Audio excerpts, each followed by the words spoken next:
आप हैं, आदि से अस्थाई दिव्य पुरुष व्यापक।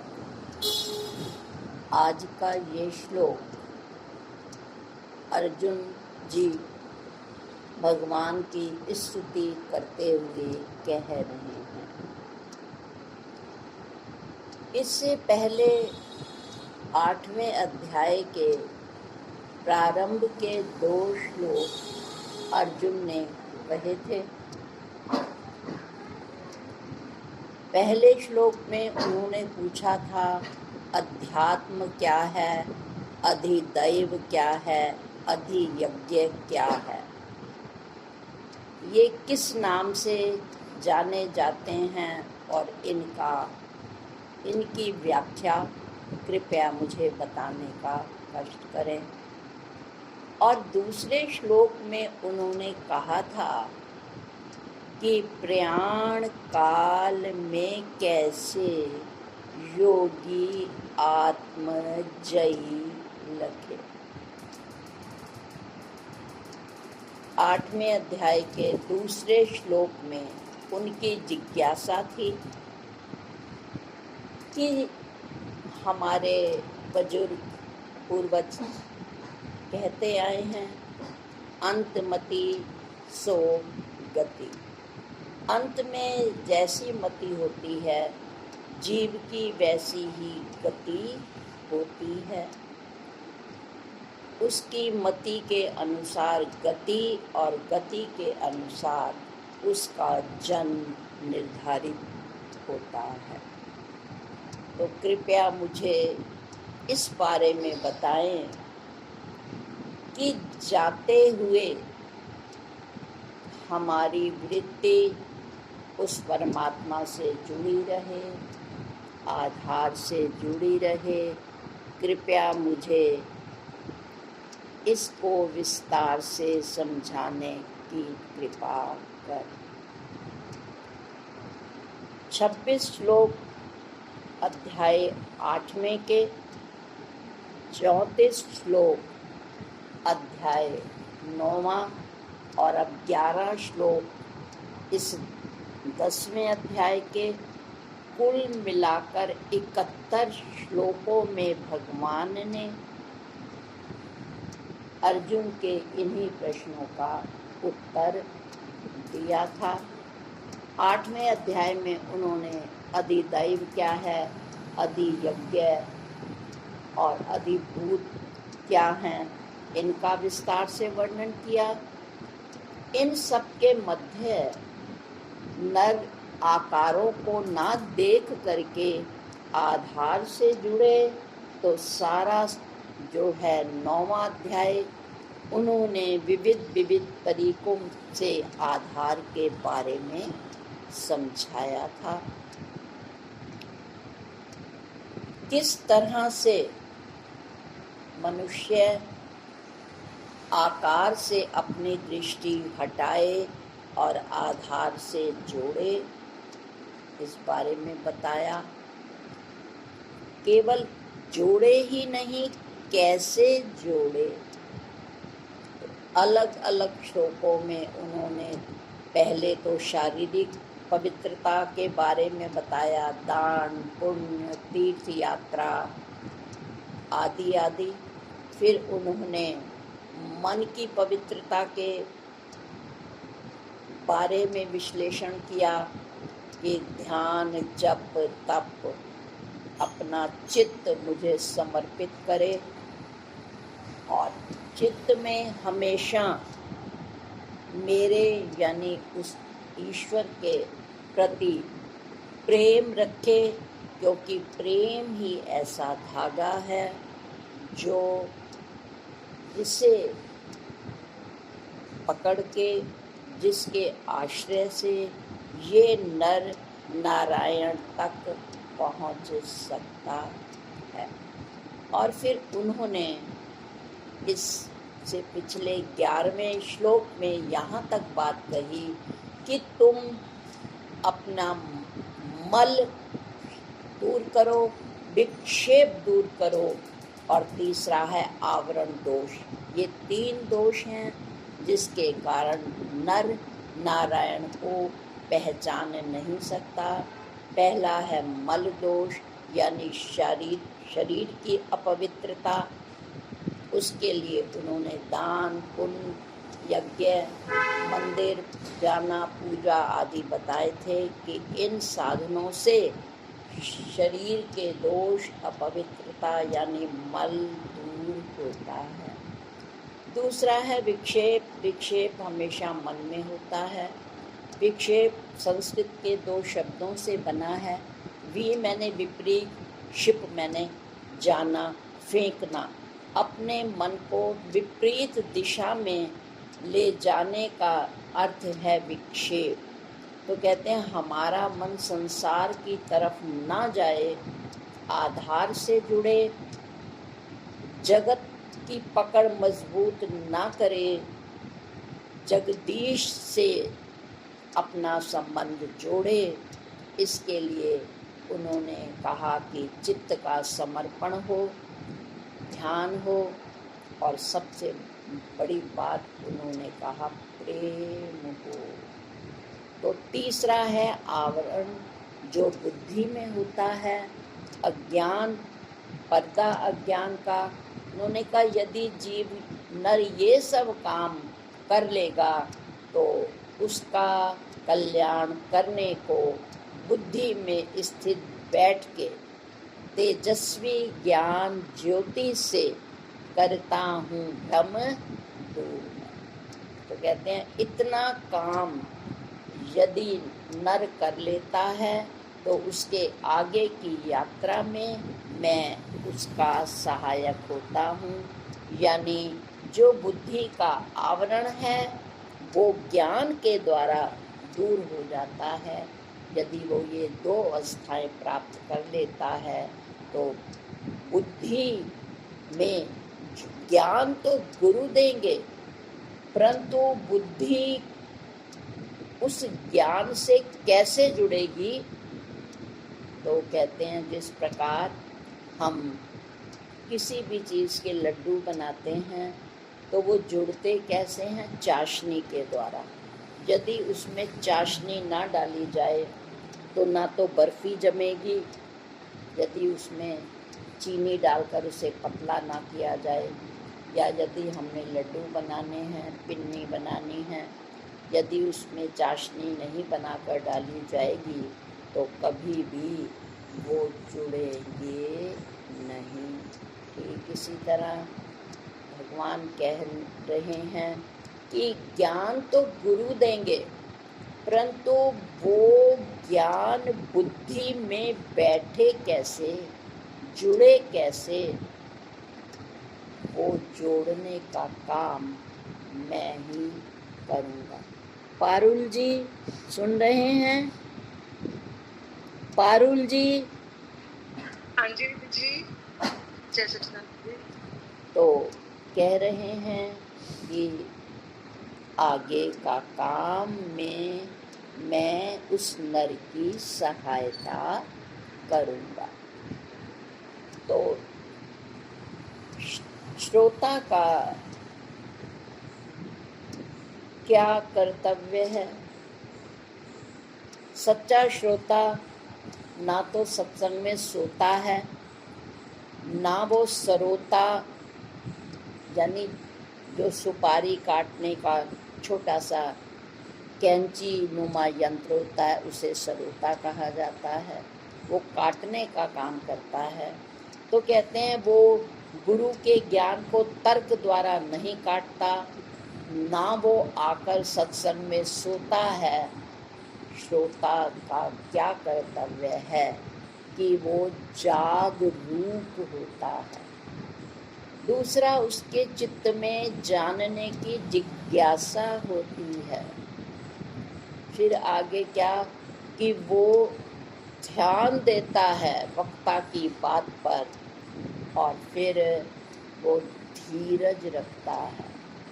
एकदम ऐसा नहीं कि व्यवहार में भी देखते हैं कि हमने कुकर में दाल डाली, चावल डाले, उसे रखा अग्नि पर, तो हम कहें वो एकदम पक जाएंगे, ऐसा नहीं होता, उसमें भी धीरज रखना पड़ता है। और ये तो जन्म जन्म का अज्ञान है, ये आराम से नहीं कटेगा। तो कहते हैं क्या है श्रोता का कर्तव्य कि वो जागृत रहे, बुद्धि को, मन को जागृत रखे विद्या के प्रति। और सबसे पहली बात उसके चित्त में जिज्ञासा हो, फिर जो भी बताया जाता है उसको धैर्य पूर्वक सुने और पूरी चित्त वृत्ति दे करके सुने। और वही सभी लक्षण इस श्लोक में जो अर्जुन भगवान की स्तुति कर रहा है हमें देखने को मिलते हैं।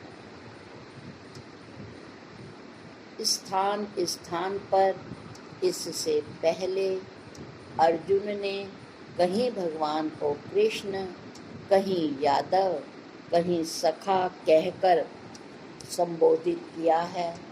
पर जब उन्होंने भगवान से इतने विस्तार में जब सब कुछ सुन लिया तो अब उनकी बुद्धि के नेत्र बिल्कुल खुल गए हैं। वो समझ गए हैं कि मेरे सामने ना तो कृष्ण खड़े हैं, ना मेरे संबंधी हैं ये, वरन वो स्तुति कर रहे हैं परम ब्रह्म, परम धाम, अत्यंत शुचि आप हैं, आदि देव, अज स्थाई, दिव्य पुरुष व्यापक। एक ही श्लोक में उन्होंने अपनी सारी भावनाएं प्रकट करके रखी हैं। और देखिए सबसे पहले वो उन्हें कह रहे हैं परम ब्रह्म। आइए पूरे ध्यान से समझने की कोशिश करेंगे वेदांत परम ब्रह्म किसे कहता है। यदि हम सामान्य भाषा में धीरे धीरे इस ब्रह्म शब्द का उच्चारण करेंगे, ब्रह्म ये उसका तद्भव रूप है, पर उसका तत्सम क्या है? ब्रह्म, वह तत्व ही सब में रमण कर रहा है।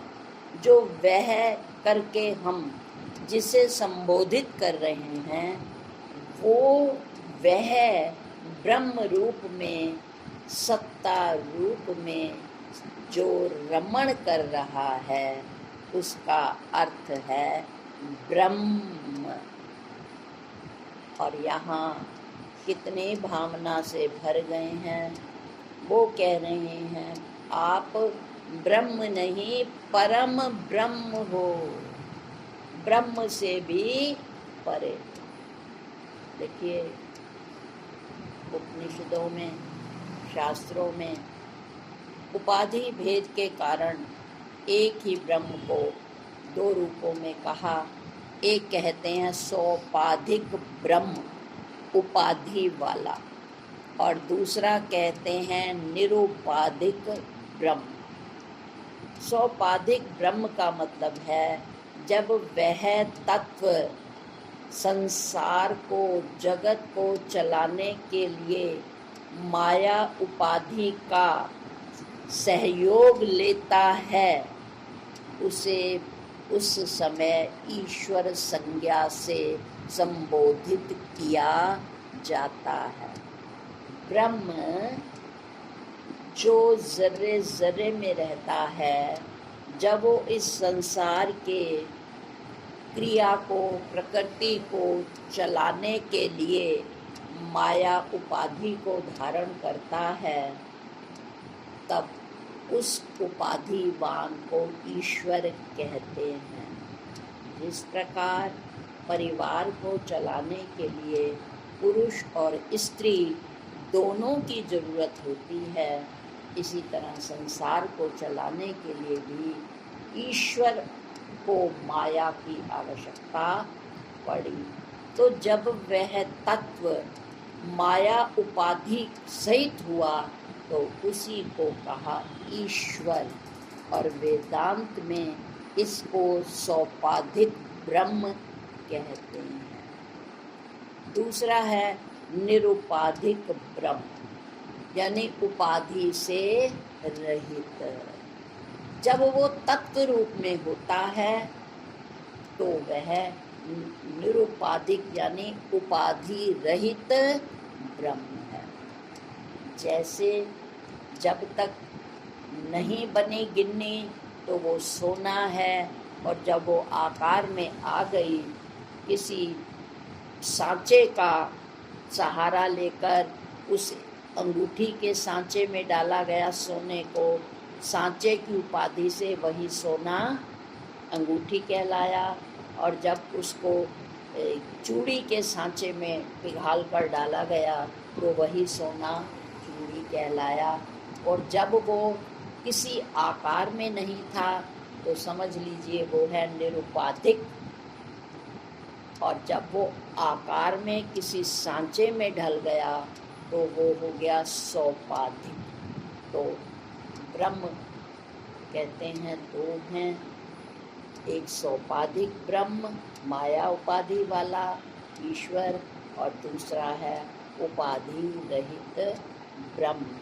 परंतु वो क्या कह रहे हैं कि हे प्रभु, आप सौपाधिक और निरुपाधिक दोनों से परे हो। न इति, आप इतने भी नहीं हो, आप ईश्वर भी नहीं हो, आप रमण करने वाले भी नहीं हो, आप केवल अनुभव गम्य हो, जिसको वाणी से नहीं कहा जा सकता, और जिसे ना कुछ कहा जा सके, केवल जो अनुभव का विषय हो, हमारे वेदांत में उसे नेति नेति कहकर संबोधित किया जाता है। एक बार कोई व्यक्ति किसी संत के पास वेदांत के सत्संग में जाया करता था, और वो उस सत्संग को जब सुनता, उसकी उनके प्रति गुरु दृष्टि बन गई, और वो उन्हें बार बार कहता कि गुरु वही होता है जो गुरु मंत्र देता है। आपका मैं सत्संग तो सुनता हूँ, पर कृपया आप मुझे गुरु मंत्र दें। परंतु उन्होंने कहा दूंगा, कभी दूंगा, अवसर आएगा मैं अवश्य दूंगा। एक बार कुछ संत मंडली बाहर से आई उन संत महापुरुष को मिलने के लिए। अब उस व्यक्ति ने सोचा, जैसे एक बच्चा होता है ना, उसको रुपयों की ज़रूरत हो, कुछ चीज़ लेनी हो, तो उसको रहता है 4 व्यक्तियों के सामने जब मांगूंगा तो ये मुझे ज़रूर देगा। तो उसने भी वैसा ही किया बच्चे की तरह। जब संतों की मंडली बैठी थी, उस व्यक्ति ने कहा, गुरुदेव आज तो मुझे मंत्र दे ही दो। तो गुरु ने सहज स्वभाव में कहा, परे हट, परे जा, परे जा। उनके कहने का भाव तो था कि संतों की मंडली के एकदम पास मत बैठ, तू परे जा, यहाँ से परे हो जा। उसने अपने भाव और श्रद्धा के अनुसार यही सोचा कि गुरुदेव मुझे जो हैं वो यही मंत्र दे रहे हैं। तो उसने तुरंत कहा कि परे जा, यानी तू इस स्थान से परे हो जा, जहाँ तू बैठा है वहाँ से तू दूर हो जा। तो उसने उसका लक्ष्यार्थ नहीं समझा, और भावार्थ के अनुसार वो ये समझ बैठा कि गुरु ने मुझे मंत्र दिया है। उसकी श्रद्धा थी, भावना थी और उसी श्रद्धा और अपनी भावना के अनुसार, क्योंकि उसकी बहुत दिनों से जिज्ञासा थी कि गुरु मुझे मंत्र दें, तो उन्होंने यही समझा कि मुझे गुरु ने कहा है परे जा, क्योंकि वो नित्य प्रति का सत्संगी था। इतना तो उसने सुन ही रखा था कि मन बुद्धि से परे होना है हमें। ये जो हम शरीर पर बैठे हैं, ये शरीर पंच भौतिक है।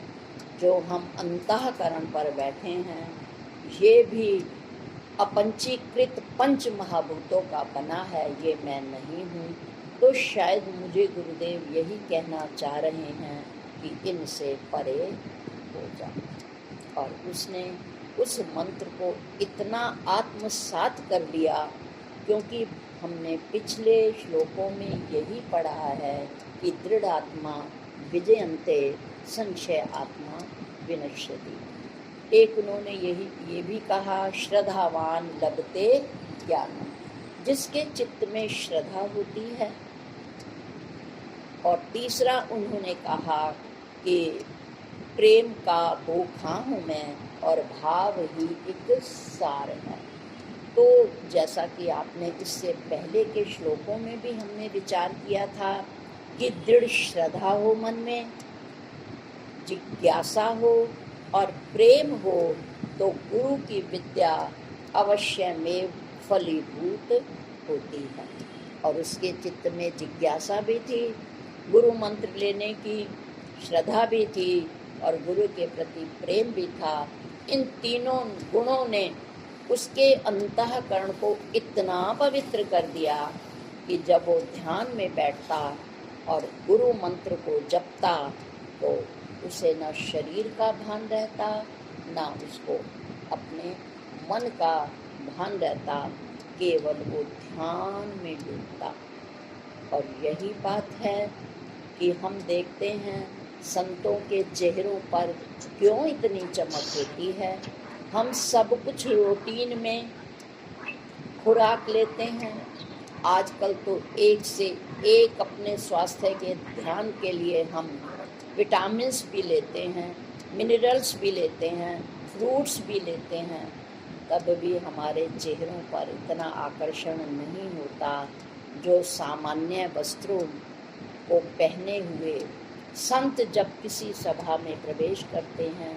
जैसा कि अष्टावक्र जी, जबकि 8 अंगों से वो टेढ़े थे, पर फिर भी जब वो सभा में गए तो सबका ध्यान उनकी ओर आकर्षित हुआ, क्योंकि ये पहचान है। जो जितना आध्यात्मिकता से जुड़ता है, तो आध्यात्मिकता में एक शक्ति होती है। तो जिस तरह लोहे में कोई शक्ति या चमक नहीं होती, पर जब वो अग्नि का साथ करता है तो उसमें जलाने की क्षमता भी आ जाती है, छाले पड़ जाते हैं। अगर हम गर्म लोहे को छुएंगे, चिमटे को छुएंगे, और फिर उसमें अग्नि की सी चमक भी आ जाती है। तो वही चमक उस शिष्य के चेहरे पर थी। बहुत दिनों बाद जब वो गुरु की शरण में पहुंचा, गुरु ने कहा क्या हुआ, बहुत दिनों बाद पुत्र तुम आए। उन्होंने कहा गुरुदेव, आपने इतना सुंदर कृपा करके मुझे मंत्र दिया कि मेरा मन तो तर गया। मंत्र का क्या अर्थ है? जिसके द्वारा मन अंतर में आ जाए, बाहर घूमने वाला मन अंदर आ जाए, उसका नाम है मंत्र। दूसरा, जिससे मन तर जाए, जो हम छोटी छोटी बातों में संसार में डूबते रहते हैं, वो छोटी छोटी बातों से हम ऊपर उठ जाएं, तर जाएं, मतलब ऊपर आ जाए, उसका नाम होता है मंत्र। और तीसरा होता है मंत्रणा, जो गुरु सलाह देते हैं, उससे मन अंदर आता है और भावों से तर जाता है, तो उसका अर्थ होता है मंत्र। और वो तीनों काम किए। तो उन्होंने कहा पुत्र, मैंने तो तुझे कोई मंत्र नहीं दिया। कहते हैं नहीं गुरुदेव। कब दिया? कहते हैं जब वो सत्संग मंडली बैठी हुई थी, तब आपने कहा था परे जा, परे जा। और वो हैरान हो गए। उन्होंने कहा ओहो, मैंने तो कहा था कि सत्संग मंडली जो बैठी है तू वहाँ से परे हो जा, क्योंकि वो साधुओं की मंडली है, तू थोड़ा हट जा। तूने उसे मंत्र समझा? कहते हैं हाँ गुरुजी, मैंने तो उसको मंत्र समझा। कहते हैं वास्तव में तू सच्चा शिष्य है। आ, मैं तुझे वास्तव में वेदांत के अनुसार बता दूं कि वेदांत ने संस्कृत में इसको कहा नेति। नेति, इतना भी नहीं। तू शरीर है नहीं, क्षितिजल पावक गगन समीरा, पंच रचित यह अधम शरीरा। ये 5 तत्वों का है, तू ये। दूसरा अंतःकरण, और उसके लिए उन्होंने कहा ना ही हूँ मैं इंद्रियां, मैं तो हूँ इनका प्रकाशक, मैं इन सबको जानने वाला हूँ। तो तुझे मैंने उस समय शरीर से हटने के लिए कहा था, परंतु वास्तव में तू सद शिष्य है। तू तो वेदांत के ऊंचे स्तर को पार कर गया। वेदांत कहता है नेति, इतना ही नहीं, तू ये ही नहीं है, तेरा स्थान इससे भी ऊपर है। तू मन बुद्धि भी नहीं है, तू उसको भी जानता है। यहाँ तक कि जब नींद तुझे आ जाती है तब भी तू जानता है कि मैंने ये सपना देखा। अरे तेरे जानने का कभी बाध नहीं होता। ना तू शरीर है, ना तू मन है, ना हम देहो, ना मैं देही, ना जीव, ना ही चितम, मैं इनमें से कुछ भी नहीं हूँ। यही वंदना कर रहे हैं। गीता के 10वें अध्याय के 12वें श्लोक में भगवान कृष्ण का 71 श्लोक का ज्ञान सुनने के बाद अभिभूत हो गए हैं, और वो अब उन्हें कृष्ण के नाम से संबोधित नहीं कर रहे। वो कहते हैं परम ब्रह्म, परम धाम। आइए अब दूसरे शब्द पर विचार करें। वो कहते हैं परम धाम। धाम शब्द संस्कृत का शब्द है। धा मैंने धारण करता है, माँ मैंने इस मैं को, धाम मैंने घर।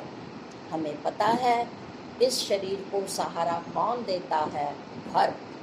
हम कितना भी बाहर घूम आए, हमें शांति कहाँ मिलती है? अपने घर में ही मिलती है। तो वो कहते हैं कि हम इस शरीर को शांति घर में मिलती है। वैसे भी देखिए 2 शब्द है, धा और मैं।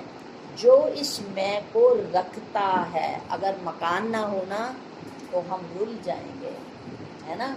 तो घर जो है हमें सहारा देता है। इसलिए अगर हमारे पास कुछ भी धन होना, हम कहते हैं एक कमरा बनाकर भी बैठ जाएं, पर अपना घर अपना ही होता है। तो कहते हैं जैसे इस घर में आकर मनुष्य को शांति मिलती है, मकान जहाँ मैं का काम चलता है। सड़क पर तो हम ना सो सकते, ना खाना बना सकते, हमारे सारे काम मकान में होते हैं। तो इस शरीर का काम, इस मैं का काम जिसे हम शरीर कहते हैं, जहाँ चलता है उसको मकान कहते हैं। और संस्कृत में धाम कहते हैं। जो इस मैं को मैंने धारण करता है वो है धाम। आइए अर्जुन क्या कह रहे हैं? आप धाम नहीं हो, ये धाम है इस शरीर का। आप मेरी आत्मा के धाम हो। शांति कहाँ मिलती है? परमात्मा से मिलकर। जीवात्मा का अंतिम घर कौन है? परमात्मा। जीवात्मा को शांति किससे मिलकर होती है? परमात्मा से। तभी कहते हैं ओम शांति शांति शांति। ओम शुरू में भी ओम है, बाद में भी ओम है। कहते हैं पहली शांति क्या है? ये शरीर हो, चाहे मन हो, चाहे बुद्धि हो, ये तीनों कब शांत होंगे? ओम। पहले भी ओम किसका नाम है? भगवान का शॉर्ट नाम है ओम। तो इस शरीर को शांति कहाँ मिलेगी, इस मन को शांति कहाँ मिलेगी, ये बुद्धि कहाँ जाकर टिकेगी, जब ये तेरी बुद्धि अज्ञान तैर जाएगी, जब सुना हुआ जो है सुनना भूल जाएगा, श्रुतियों में फंसी तेरी बुद्धि निश्चय पाएगी, समाधि दृढ़ होने से छूटेगा कर्म बंध से। कर्मों के चक्कर से कब छूटेगा, जब ये तेरी बुद्धि अज्ञान तैर जाए। तो मेरी बुद्धि डामाडोल है, मेरा मन बड़ा दुखी है, मेरा तन आज बड़ा दुख रहा है, इन सब दुखों को शांति, इन तीनों दुखों को शांति कब, शारीरिक शांति कब मिलेगी, मानसिक शांति कब मिलेगी, बौद्धिक शांति कब मिलेगी। उन्होंने शुरू में भी ओम लगाया, अंत में भी ओम लगाया। जब तेरे आर भी ओम होगा, तेरे पार भी ओम होगा। यानी ओम क्या है, ओम नाम प्रभु तेरा प्यारा। जब भगवान का प्यारा नाम तेरे आगे भी होगा, तेरे पीछे भी होगा, हर समय जब उस प्यारे का नाम तेरे साथ होगा, तो ना तुझे तन का दुख भासेगा, ना तुझे मन का दुख दिखेगा, पर लगेगा नहीं। जैसे अंधेरे में रस्सी में सांप दिखेगा, पर जब लाइट जलेगी दिखेगा तब भी, पर तब डर नहीं लगेगा। इसी तरह कहते हैं तुम्हें शांति कब मिलेगी, जब तुम भगवान से जुड़ जाएगा। क्योंकि जिस तरह नदियाँ की चलती रहती हैं, उनमें कल कल की आवाज़ आती है, पर जब वो नदियाँ समुद्र में मिल जाती हैं तो शांत हो जाती है। रोता बच्चा अपनी माँ की गोद को पाकर शांत हो जाता है, तो हमें भी शांति कब मिलती है, भगवान की शरण में आकर मिलती है। इसलिए उन्होंने कहा परम धाम। आप तो हमारे मन, बुद्धि और इंद्रियों को सहारा देने वाले हो। इसलिए अर्जुन भगवान के लिए परम धाम शब्द का प्रयोग कर रहा है। आइए तीसरा शब्द अर्जुन क्या कह रहे हैं भगवान की प्रशंसा में, अत्यंत शुचि आप। संस्कृत में शुचि का अर्थ हिंदी में होता है पवित्र। पवित्र का मतलब होता है प्योर, जिसमें कोई मिलावट ना हो। तो कहते हैं भगवान में 5 तत्व से बना नहीं है भगवान का शरीर, उनमें मिलावट नहीं है।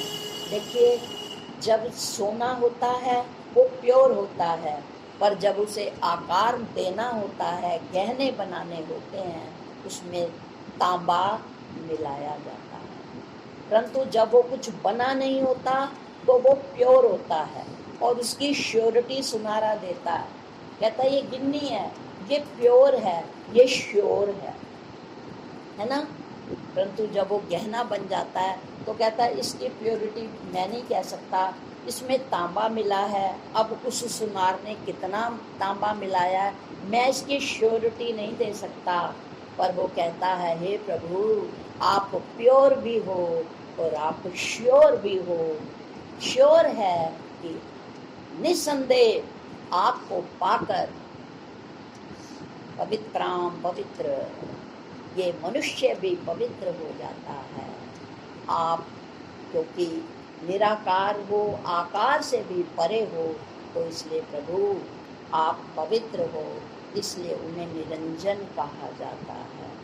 अंजन कहते हैं काजल को, काजल में कालापन होता है, पर भगवान के लिए निरंजन शब्द का प्रयोग किया जाता है, जिसमें कालिमा नहीं है, यानी जो प्योर है। अब अगली पंक्ति चलिएगा, वो कहते हैं आदि देव अज स्थायी परम पुरुष व्यापक। कहते हैं आप आदि देव हो। आदि देव मैंने हमें पता है ब्रह्मा हो चाहे विष्णु जी हो, ये हर मनवंतर में बदलते रहते हैं। पर जो तत्व है वो गुरु नानक देव जी ने कहा क्या है, आदि सच जुगाद सच है भी सच, नानक होसी भी सच। इस विषय में हम पिछले कई श्लोकों में विचार कर चुके हैं कि भगवान आदि पुरुष हैं। शुरू के श्लोकों में भी उन्होंने कहा कि सनातन भगवान क्या हैं?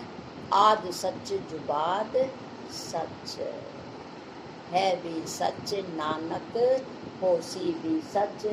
इसमें हमारे उपनिषद कहते हैं त्रिषु कालेषु न बाध्यते इति सत्यम। सत्य कौन होता है? जो आज भी है, कल भी है और आगे भी होगा। अगला शब्द है अज। जा मैंने जन्म, आ मैंने नहीं, जिसका जन्म नहीं होता। क्योंकि जन्म किसके अनुसार होता है? हम जानते हैं कर्म।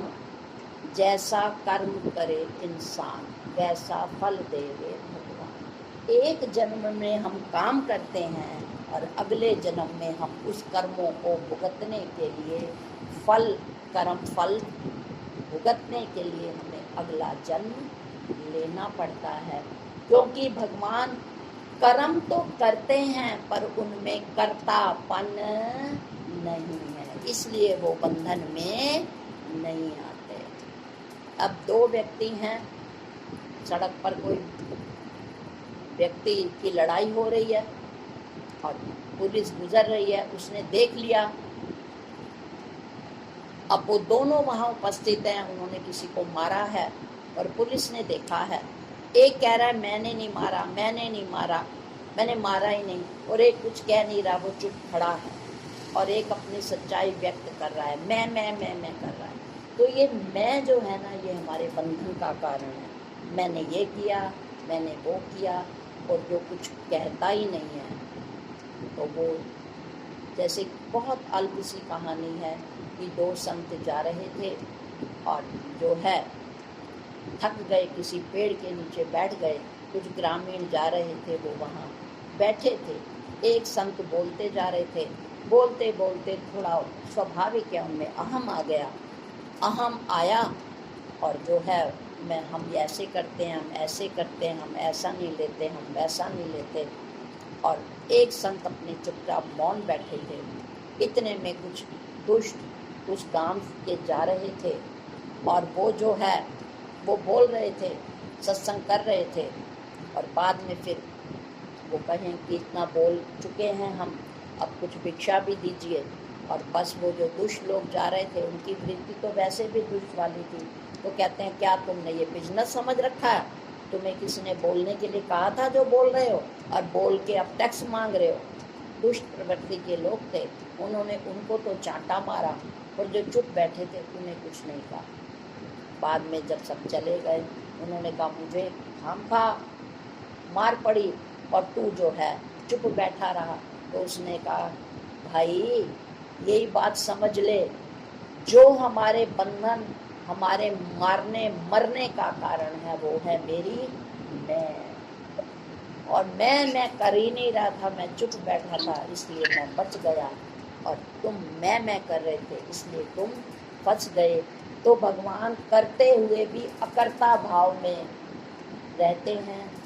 इसलिए उन्होंने पिछले अध्याय में कहा मैं कुछ भी नहीं करता, दृष्टा ये जब है लखे, मैं गुणों से परे हूँगा, जाने जो मुझ में मिले। जो कहता है ये हाथ कर रहे हैं, हाथों ने सारा रसोई का काम किया, मैं तो बस देख रहा था। पर साक्षी भाव में कैसे आएंगे? जब हम भगवान कृष्ण की शिक्षा को गुरु मुख से सुनेंगे, तब हम साक्षी भाव में स्थित होंगे कि कैसे हम देखें कि हाथ कर रहे हैं, पैर चल रहे हैं, मन ने बताया मुझे ये खाना है, बुद्धि ने निश्चय किया, सब यंत्र काम कर रहे हैं, मैं तो बस दृष्टा, घट दृष्टा की न्यायी, इनसे न्यारा हूँ। ऐसा विचार चंद्रोदय नामक पुस्तक में हमने पढ़ा। अब आगे आइए, वो कहते हैं कि मैं जन्म ही नहीं लेता क्योंकि मैंने कर्म ही नहीं किए, और अगर मैं सृष्टि को चलाता हूँ तो अकर्ता भाव से चलाता हूँ। मैं जानता हूँ सब हो रहा है माया के आश्रित, मैं कुछ भी नहीं करता। तो जब मैं कर्ता भाव नहीं रखता तो कर्म भी नहीं होता, और कर्म भी नहीं होता तो मेरा जन्म भी नहीं होता। आदि देव अस्थाई, अब है स्थाई। स्था का मतलब है ठहराव, जो ये भी संस्कृत का शब्द है, स्था धातु से बना है, जिसका अर्थ होता है ठहरना, यानी जिसमें चंचलता नहीं है। हम हमेशा यदि शरीर से कार्य नहीं भी कर रहे ना, मन हमारा चलता रहता है। अर्जुन ने भी कहा फिरता रहे नहीं बैठे, उन्होंने कहा मन चंचल है कृष्ण अन्यायी दृढ़ शक्ति सा। ये बड़ा चंचल है, ये मन बड़ा चंचल है, कैसे तेरा ध्यान करूं, जितना समझाऊं इसे उतना ही मचल जाए।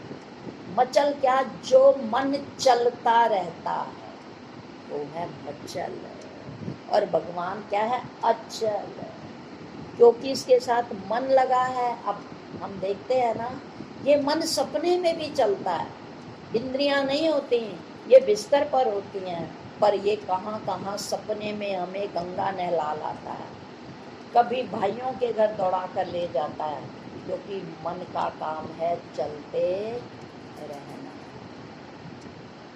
सुषुप्ति में जब मन नहीं होता, ये भी सो जाता है, तो देखो कितनी शांति आती है। तो ये मन चल है और भगवान अचल है। क्यों? इसलिए वशिष्ठ जी ने भगवान राम को कहा था, हे राम जी आप अमनी भाव को प्राप्त हो जाओ, इस मन के साक्षी बनो, मन को अपने अनुसार चलाओ, तुम मन के अनुसार ना चलो। और भगवान ने पिछले अध्यायों में कहा था, मैं क्या करता हूँ, यंत्राकार फिराता हूँ भूतों को निज शक्ति से। मैं मन के अनुसार नहीं चलाता, अपने को तो छोड़, मैं संसार को भी यंत्र की तरह चलाता रहता हूँ, इस प्रकृति को चलाता रहता हूँ। सुबह करता हूँ, फिर दोपहर करता हूँ, फिर शाम करता हूँ, फिर गर्मी लाता हूँ, फिर बरसात ले आता हूँ, फिर सर्दी ले आता हूँ। यंत्राकार फिरा रहा हूँ, पर मैं खुद स्थायी हूँ। जैसे ये तीन पर चल रहे हैं, पर डंडा वहीं खड़ा है। तो भगवान संसार को चलाते हैं, पर स्वयं अचल रहते हैं, क्योंकि वो मन पर बैठे नहीं, वो अमनी भाव में स्थित हैं।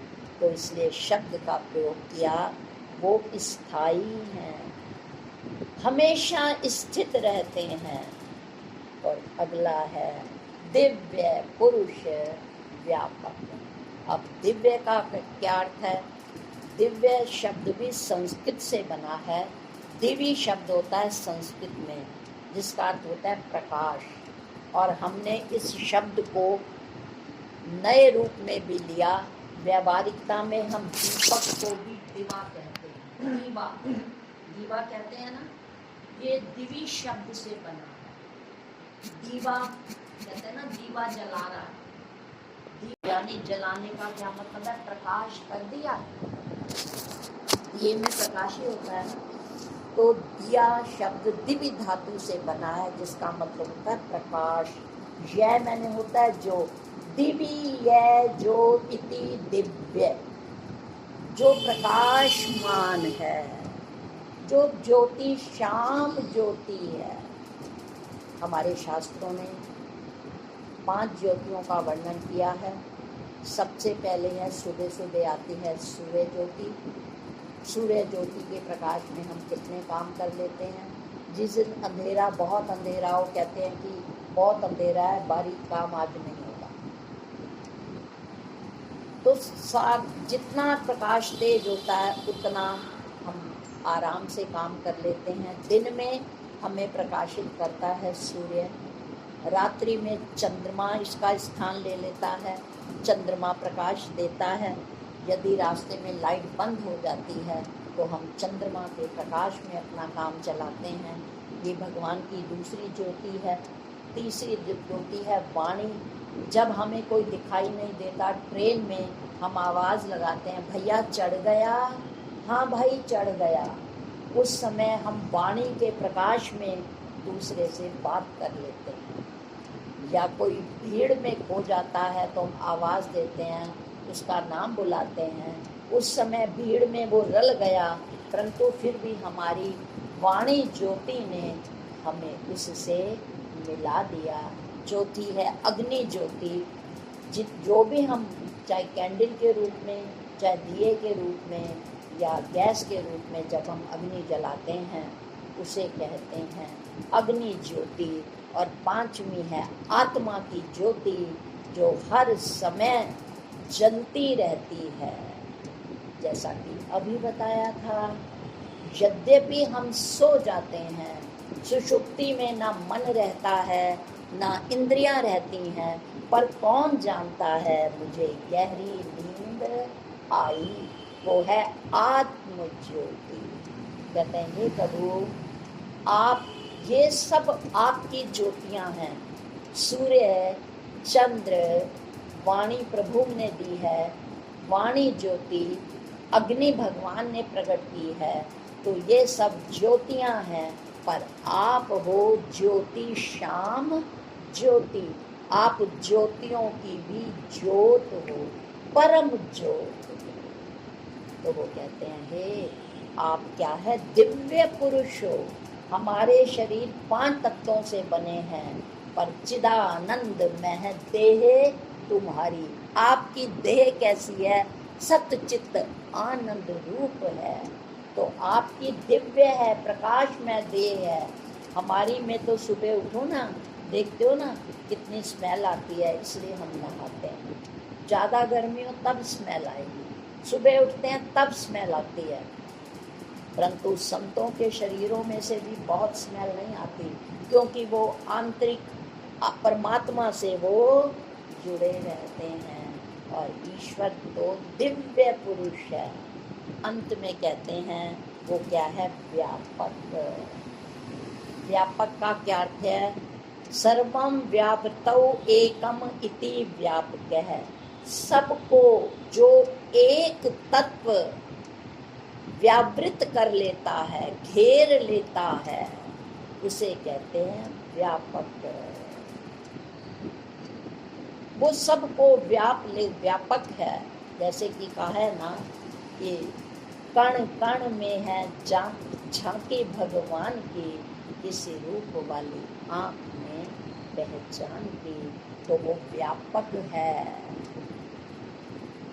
कोई जगह न तुझसे खाली है, तो व्यापक डाली डाली है। और हम भजन गाते हैं,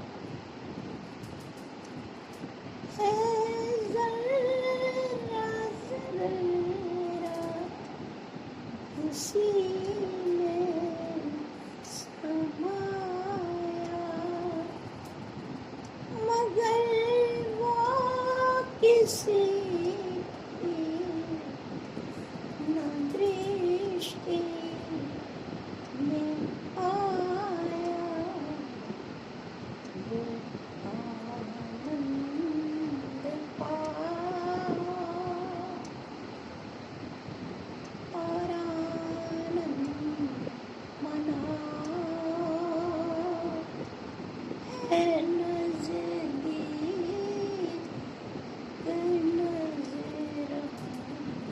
से पर्दा हटा।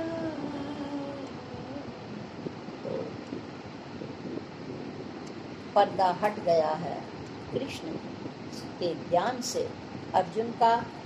और जब अज्ञान का पर्दा हटा और जब अर्जुन ने भगवान के वास्तविक स्वरूप को देखा, तो इन्हीं शब्दों में उन्होंने वंदना की कि परम ब्रह्म, परम धाम, अत्यंत शुचि आप हैं, आदि देव, अज, स्थायी, दिव्य पुरुष, व्यापक।